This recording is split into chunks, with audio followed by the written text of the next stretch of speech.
പറയാൻ കൊള്ളാല്ലേ? എന്താ ഈ പറയുന്നേ? കേൾക്കാതെ പറയും. രണ്ട് കള്ളന്മാരെ കൊടുക്കയിൽ ഒന്ന് പോയടാ. കളിക്കടാ തുടങ്ങിയല്ലേ രാജേഷിനെ? അതെ.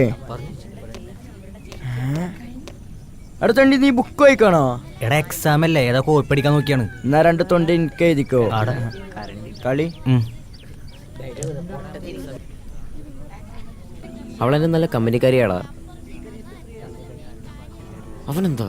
അവൻ എന്തായാലും വരട്ടെ, നമ്മുടെ ജന്മയല്ലേ. നീ വിഷയത്തിൽ തന്നെ മാറില്ല. ആളാരാന്ന് പറ.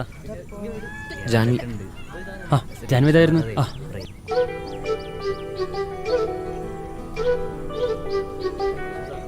അതല്ല, എനിക്ക് ജാൻവി ഇഷ്ടാ. അതെ, 6ന്റെ അപ്പുറം ഔട്ടാണെങ്കിൽ നേരത്തെ പറയണം. അങ്ങനെയാണെങ്കിൽ മുട്ടിമുട്ടി കളിക്കാനായിരുന്നു. 6ന്റെ അപ്പുറത്തൊന്നും ഔട്ടൊന്നുമില്ല. നിനക്ക് കളിക്കാറിയാൻ കളിച്ചാൽ മതി.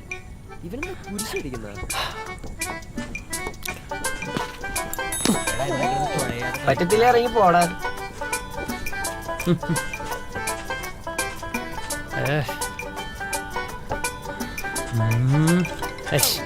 ഇതാരീ നേരത്ത്